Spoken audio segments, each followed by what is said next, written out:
Hey, thanks for joining me. We're going to look at Codename Strikeforce Issue 0. I have been going through pretty much all of my Top Cow content, and I like Top Cow. They made some fun stuff in their early days. I've made no bones about the idea that, or the fact that Mark Silvestri is one of my favorite, if not my favorite artist to this day.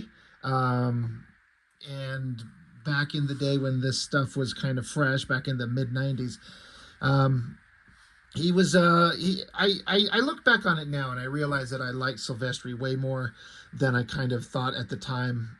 I mean, I always liked him, but I was kind of blinded by Jim Lee. And as time has gone on, I just kind of see the consistency and the growth that I personally find more interesting in a Mark Silvestri art book rather than a Jim Lee one at the time. But the thing with the books from his studio, especially the earlier stuff, everything as far as memorable storylines was just kind of mid-range at best. It there's very little that I remember with like fondness of like that story was really good. That story was really well told. It really it sticks with me for years. And honestly, the only book from Top Cow that has that kind of long-lasting impact on me is Witchblade. I was really into the art and the story on that.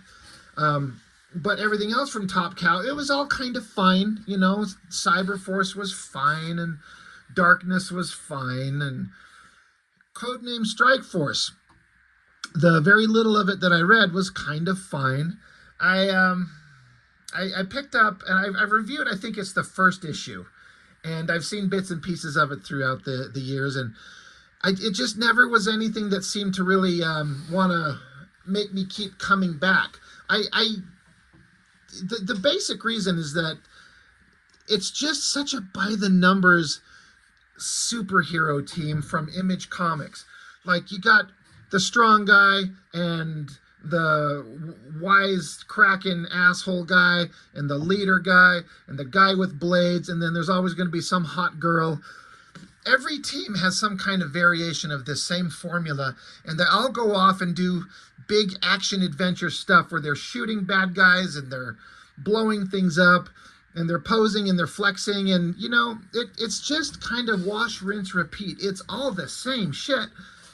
And if you were picking up all this stuff in real time, and you're getting Wildstorm books and all the books they had going out, and the same thing with the Top Cow books, and then the Extreme Studios stuff, in addition to whatever McFarlane was putting out, and Valentino and Larson, like, it just becomes, like, you get why people have a problem with a lot of the books and the titles of the era. Like, I look back on it with nostalgia now, but, you know, at the time when you kind of look back at it with fresh eyes, you're like, this is just the same shit over and over and over. And where is the unique factor that makes them stand apart from each other? For some reason I can't explain, I do, even though the stories and the ideas are kind of basically the same, like in terms of the studios with that had multiple lines of books, Top Cow, Wildstorm, Extreme. I kind of look back on more fondly the Top Cow stuff than either one of the other two. Extreme was just awful. Everything just fucking sucked. It was just the worst. It was juvenile and amateur hour through and through for the most part. Wildstorm had some fantastic art, but to me, those stories were so boring. And the Top Cow stuff is kind of mostly the same, but it's just less so. I don't know. There's just something about it that if I had to go back and choose one of those three studios, which line of books I would choose to revisit, it would be Top Cow. All that to be said, this Codename Strikeforce book, issue 0, kind of setting up how some of these characters get together. It's It's not offensively bad by any means. It's fine, but it's a by the numbers of here's a guy and we go on a mission and we meet up with somebody and we go do this thing and we meet up with other somebodies and there's a bad guy and we have to fight, we punch, and it's just, my God, is there just nothing there. Nothing that's exciting. But the one reason that I'm actually kind of like, this book has got my attention is the artist. And this is an artist who I've been wanting to get to for quite a while. I don't know if I've covered his work yet. I think I have a little bits here and there, but I found that I haven't actually collected a lot of stuff that he has drawn. It's Anthony Winn. As far as I understand it, he started out over at Extreme Studios, and from a little bit of insider scoop information that I kind of know, from what I understand, I don't think he and Liefeld got along very well. I'm not trying to speak for him. I kind of heard that from a source, and it would explain why Anthony Winn, it looks like he jumped over to Top Cow. However that happened, you know, if he's working for Liefeld, not getting along, not having a good time, he jumps over to Top Cow, and it just feels like his art just flourishes. Because you've got someone like Silvestri giving you art direction, and you could just look at the pile of artists at Top Cow that started out as kind of okay, but then they got really good really fast. Just literally everyone there. Michael Turner, David Finch, Joe Benitez, Anthony Winn, Brandon Peterson, Billy Tan. You know, there's a bunch of guys who were kind of okay to start, but then just grew exponentially. But this Anthony Winn guy, I feel like he deserves more recognition and kind of a shout out. I remember thinking years later, he moved on and drew some issues of Wolverine, which I really want to track down. I think my brother owns them. But he had an art style that I was like, this guy does the best and closest approximation of Silvestri art that I've ever seen. And depending on who you are and what you think and what your kind of opinion is, doing an approximation of another artist is not good. You want to be your own person and your own artist, which I would agree with. But when it's an approximation that's this close to being almost indistinguishable from the guy whose art style they're kind of, I don't want to say mimicking, but kind of, you know, trying to represent a, you know, a Top Cow house style. This guy, Anthony Winn, his work looks, it borders on indistinguishable from Silvestri in the mid-90s when he jumped over to Image Comics. Silvestri's art changed. He had a very specific style, and the way his work looked like when he was on Uncanny X-Men and then Wolverine being inked by Dan Green. But as soon as he jumped over to Image Comics and he got some different inkers, you know, Scott Williams was inking him, and then they bring on a whole pile of just incredible inkers, D-Tron and Joseph Weems and all kinds of great inkers. Silvestri's style took a big different turn. And he admits, he says that he looks back in retrospect that he doesn't like the art that he did in the 90s because he was just trying to mimic Jim Lee, which I get, but I still kind of like it. It's not my favorite version of his work, but it's still Silvestri. But the whole point is that Anthony Winn on pencils, he does such an incredible approximation of the Mark Silvestri style of the mid-90s. It's kind of shocking, and I actually kind of like it because I see a lot of other artists doing, you know, artists trying to like look like Jim Lee or Liefeld or something like that. And it just doesn't have that kind of, that missing unique factor that the primary artists have themselves that make them stand out and be who they are. And all the guys kind of trying to ape that style, they never quite reach that same level. But Anthony Winn gets so close. I'm actually a fan. This guy was hyper talented. As far as I know, he's out of it. He's out of comics, been out for a while and doing, I think, storyboarding and stuff like that. God, I wonder what his art would look like now if he'd stayed in comics. But he deserves a lot more recognition. He was really good. And I've got some more issues of stuff. He drew part of a couple issues of Rip Claw miniseries that I've got my hands on. and they look great. Again, it's like a Silvestri approximation that looks good if you like Silvestri's work. I did read this thing, and man, was it a fucking slog. Because, as with most of these things, they're not that fascinating story-wise. It's basically character goes off on a mission, meets some guys, has an adventure. I know I was talking about this earlier.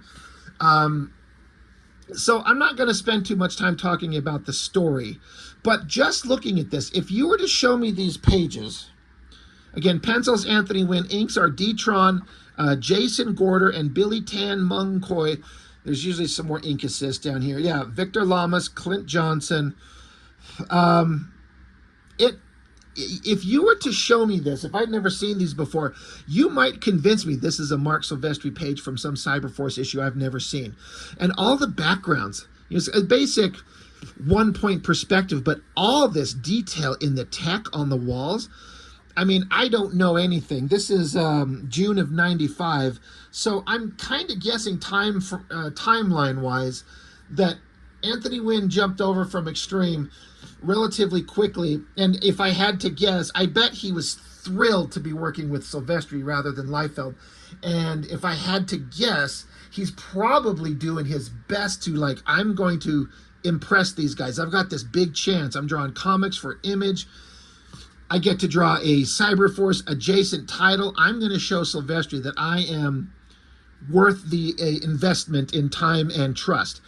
And I feel like he really nails it. Heatwave is pissed off. He's looking for Stryker. So he's walking through the Cyberforce compound, kind of running into everybody. But again, the tech backgrounds look great. And then we get a big shot of Stryker just standing there. It's a little bit, I don't care for the design of the guns. This kind of flat, it looks like a robotic face. I get it. Some hyper advanced, futuristic Star Trek phaser weapon. That's fine. You know, it's... I don't like him. I'd rather like a Silvestri when he draws guns. He has like barrels on him. Look like they have working slides and magazines and stuff like that. But that's a minor thing. But there's a big shot of Stryker. And again, he's really leaning into the Silvestri style. And again, you might not be able to tell that that's not Silvestri if you're just kind of the casual observer. People who like are really big fans and pay attention to art on a really close scale might be able to pick it apart and be like, yeah, it's close, but it's not him. This girl doesn't have the finesse side blade here that Silvestri does, but it still looks pretty damn good. But yeah, Stryker is there. He's pissed off and got his guns, but you find out he's in the team's holodeck, like these characters always are, having a training mission. Heatwave is pissed off. He's like, hey, shut off the fucking holodeck. He's a computer end program. And we need to talk. I really like this kind of lightly rendered, heavily shadowed shot of Stryker down here. When some of these artists get out of like needing to do this Image Comics hyper rendering with cross-hatching everywhere and just get down to the basic figure and do some just heavy shadows and stuff like that, it actually works really well. And that kind of leg and that pointy foot, that looks like a Silvestri foot, which I also think Silvestri kind of stole from Mike Mignola. If I understand correctly. So you can kind of see the DNA of one artist doing it and then another artist doing it and another artist kind of doing it. But I like that shot. That looks really good. Like, that's way more advanced than a lot of the earlier artists from a lot of the studios could do. Like, Anthony Winn had legit skills from the start. But yeah, they shut off the holodeck and Heatwave's bitching at him. He's like, hey, where's my little... He says, what happened to our Telefunken U-47? And Stryker's like, I don't know. Why are you asking me? And it's basically some like goofy, like Stryker just borrows shit without asking and some piece of technology's missing and Heatwave is pissed off and has to storm off. And Sideblade's like, you don't have to be such a dick to him and you could make his job easier. Sideblade says, you can make his life a little easier, And Stryker says, so would some prune juice. So, again, all these faces and the lighting, the shadows, and the rendering on it, the metal textures, her face there, it's such a Silvestri vibe. But it's not like it's not quite there, but it's close enough that makes you go, you like, you could have just interjected Anthony Winn onto Cyberforce once Silvestri left, and some people might not have even noticed a difference. It's, to me, it's that good. But yeah, hey, Stryker, he's just kind of, they're kind of illustrating that he's kind of an outsider on the team, which he always was. I just refer to him as like he's just Cable of the team. You know, he's got the cybernetic eye and cybernetic arms, except on one side. Got this big, long, stupid blonde rat tail ponytail thing. It's kind of stupid. But it was the 90s, so it was a cool thing. But later on, Stryker's in bed, and his little TV's on, and Ripclaw's on the TV saying, hey, Stryker, wake up. You got a phone call. He's like, all right, patch it through. And it's one of his buddies say, hey, dude, they kind of catch up. They've got kind of a history together. He's like, hey, I've got a mission. I need something done, and I need some kind of muscle. You come down and give me a hand? And he's like, sure, why not? Again, look at this face. The way the rendering is done on the nose, the shadows here, having cross-hatching kind of blend into some stubble on the chin. Complete Silvestri vibe. And it looks good. I'm into it. So they're going to, Stryker's like, all right, I'll come help you, my dude. Great tech backgrounds, again, everywhere. So, and then this shot, this reminds me of a Silvestri thing right there. The great shadows. The coloring also looks really good. I want to shout out the coloring. These books, Top Cow, always had some fantastic coloring going on. But they're like, hey, you had an emergency phone call last night. Is there anything we need to know? And Stryker's like, I mean, kind of. A friend of mine needs help. I'm going to go give him, he needs a hand, and I think that's what I'm going to do. And Heatwave's like, hey, we're supposed to be fighting cyber data. We're not going to risk the team's lives and resources on some bullshit thing for you. And Stryker's like, hey, I didn't say I want the team to go. I'm going.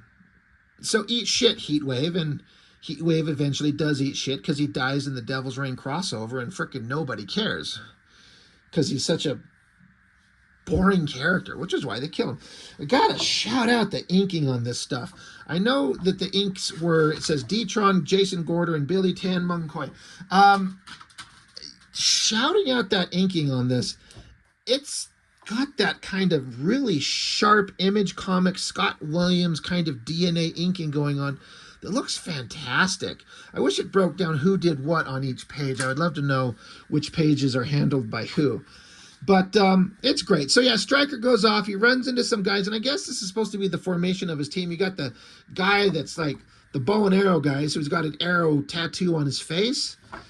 So I guess that's him, and there's this other dude. I got kind of lost. There was this other guy that there's with their little group here, and because the story was not keeping my attention, I didn't stop and go through and reread it in like hyper detail, because I'm like, I don't fucking care. There's some character, I don't know who he is and how he fits into everything, but I really wasn't giving a shit. But they're working out their plans. Hey, we got to go to this place. We got to go do this thing. It's important. And the one guy over here is distracted. He's making googly eyes at the hot girl behind him. And Stryker's like, hey, you paying attention, my dude? Like, come on. Pay attention. So, and then they talk about, I guess, this other guy that maybe they could get their help from, or they could get help from. And what's his name? Black Anvil? I've never cared for this character. The design's too weird. I get the idea. It's a spin on the strong guy character. Instead of being really tall, really big, really huge, he's a very short, squat, heavy little thing. Like, hey, we could, he's like, I got a line in him. I think he could join us. And then Stryker's like, hey, what about you, guy? Arrow tattoo on your face. You still got your abilities? Like, you're still on point with your shit?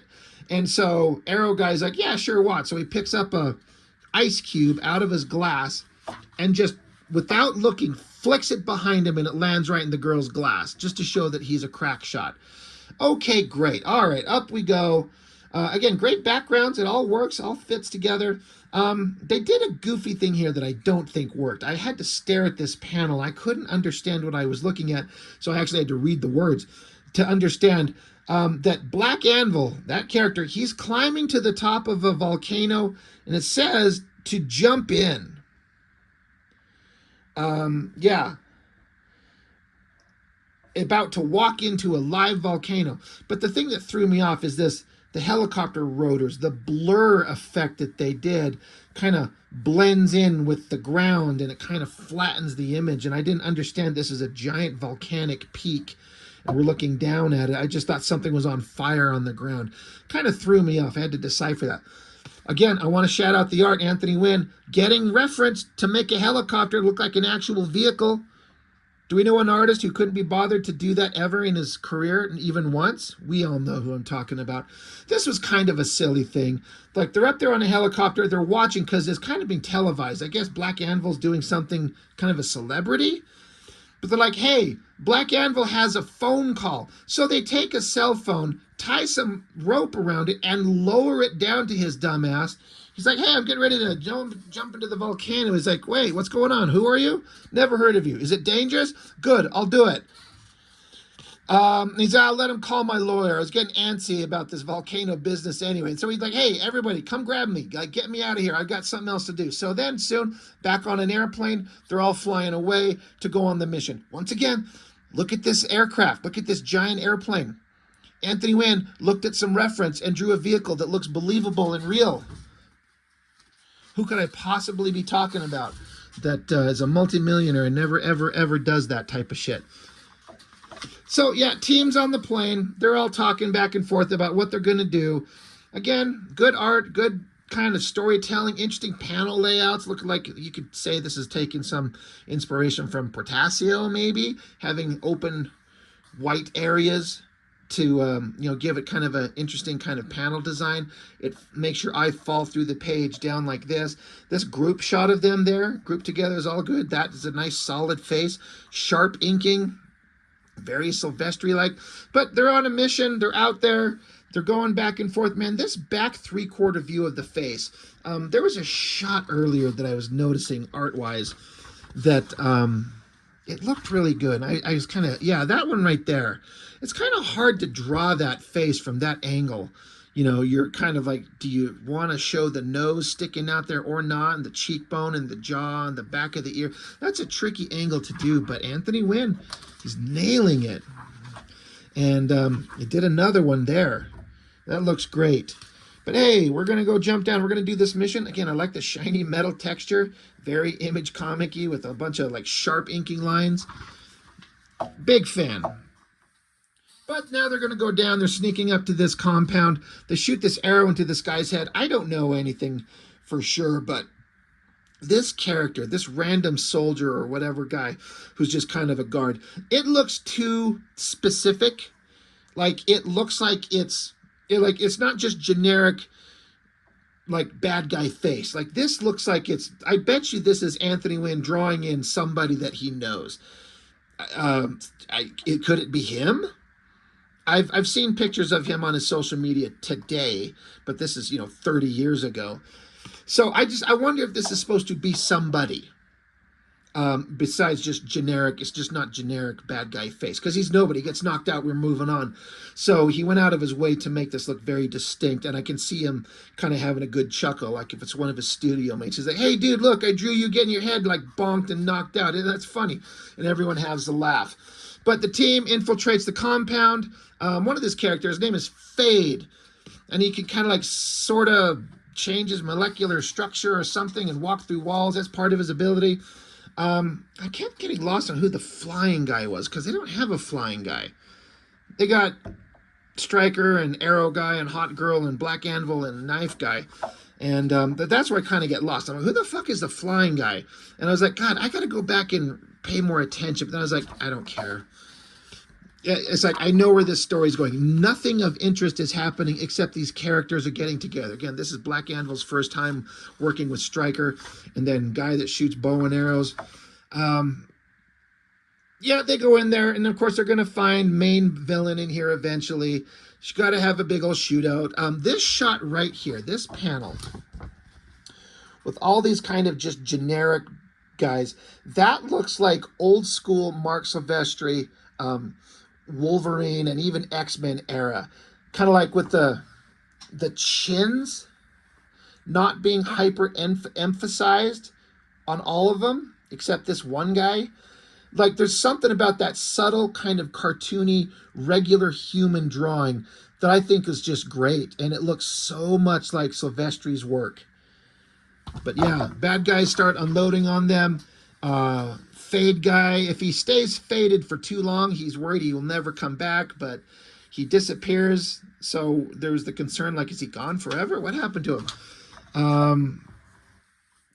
Giant close up on eyeball. That's, I mean, it's almost too close, but it gets you the chance to get out of a panel real easy and do some kind of fun, just like metallic texture rendering. Again, that shot, I know I keep saying the same damn thing. Oh, look at that. It reminds me of Silvestri, but it does. The kind of folds in the clothes, that's the way the Silvestri does it. It looks good. Yeah, Stryker shows up with Arrow Guy, and they're going to take out main villain, but I was a little unsure about what the hell happened here. I'm like, are they dancing? Are they sexing each other up? And I'm like, wait, what happened? Something happened. He snapped his fingers, obviously, and they get thrown off their feet. That's a pretty good shot, especially the guy's long leg. Like, anatomically, it looks pretty solid. But they get knocked down to the ground, and then there's Hot Girl. I'm like, oh, is Hot Girl? I mean, look at that Hot Girl's face right there. That is taken from the Silvestri playbook for sure.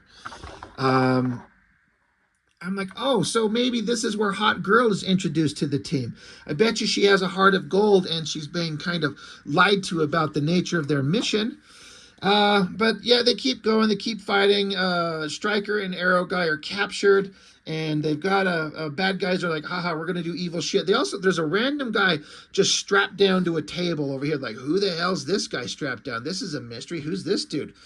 They even say, who's our bunkmate? And he's like, who knows? Probably Mason's first recruit. So they're like, whoever this guy is, we don't know who he is. But we're captured. What are we going to do?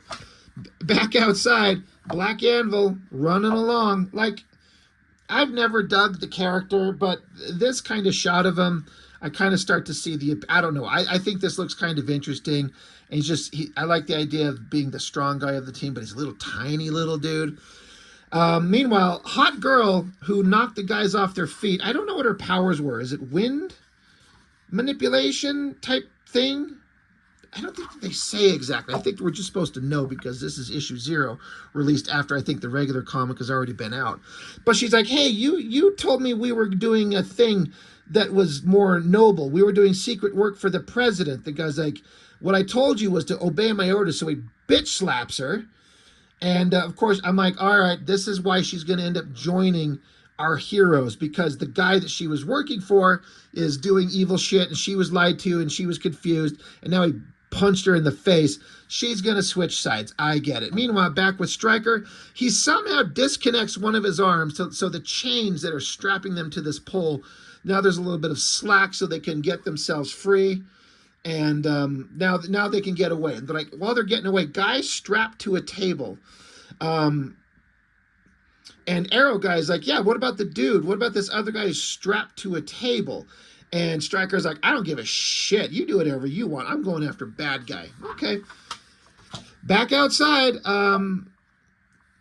girl is still working for bad guy because she's using, I guess, her wind powers to pull Black Anvil off the ground. I kind of dig that goofy look on his face. I don't really like the character that much, but that's kind of interesting. But Flying Guy grabs her out of the air, knocks her to the ground. So she's down, she's out. Bad guy's trying to get away, and then Stryker shows up holding his severed arm like a club and bashes him in the face.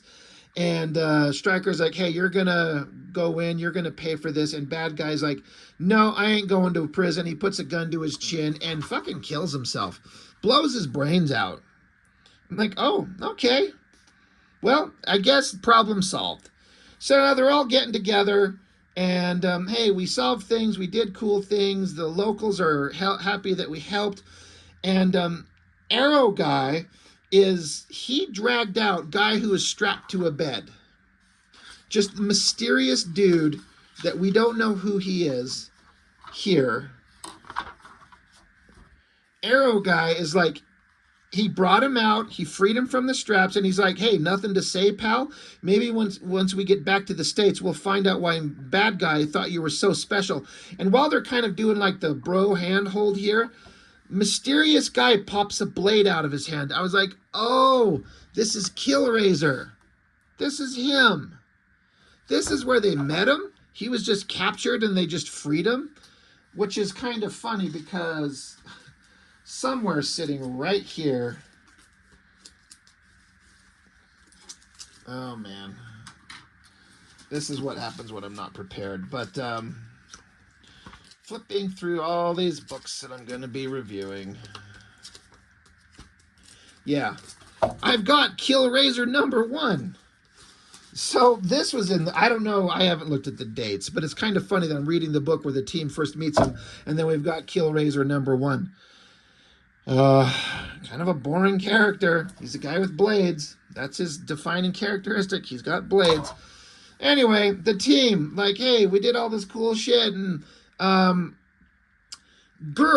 girl that was working for the bad guys, she's begging for her life, basically. She's like, look, bad guy told me we were here to help. He said we were here on behalf of the American government, that my assistance would be atoned for. Well, anyway, you just have to believe me. Basically, she's like, I was lied to and I was manipulated. And Stryker's like, I believe her. And the reason that he believes her is because she does have superpowers of like wind or whatever the fuck. And she's not using them to blow everyone away so she can get away. She's like, she's actually means what she said. So I trust her. So I guess she's part of the team now. And so then this guy's like, hey, I got this other job. There's this other mission you could do. There's a lot of money involved. And if you guys are kind of questionable, flexible morals, you could do this job and have a bunch of extra cash. And Arrow Guy's like, fuck no, we're not doing that. And Stryker's like, God damn, yes, we are. And Arrow Guy literally says, dope, like does the Simpsons thing. And so that it ends on, they go to some other place and they go to this church that's like an orphanage for children, where I guess they're implying that Stryker used to live when he was younger because he knows Sister Ann here. And he shows up and he dumps off a bunch of cash and helps them out to help the orphanage. And he sees a bunch of little kids, implying they've got superpowers because little guy's floating a plane and this guy is hovering devices, and girl looks like she's got 3 eyes. And Stryker's like, yeah, this is a place for misfits and weird little kids just like him, the way he was. So it's a church that helps orphans and kids with special abilities. Yahoo, they're a team. It's he grew up in this church, and he's coming back with money to help him out. And that's where it kind of ends. Like, all right, that's adorable. And then, hey, that's funny, right there. The Killraiser mini-series, or at least it's 1 issue. I think it's just a special. Yeah, it's just 1 book. Anyway, yeah, the story didn't keep my attention in the slightest. There was nothing special. It just shows how the characters get together. But in case you couldn't tell, I'm a big fan of Anthony Wynn's work. He started out strong. Again, I understand people can say, and I would understand, I agree, it's totally valid, that an artist who's just aping someone else, especially someone who's so good, you're never going to stand out as you. You're just going to look like a approximation of the guy who's better.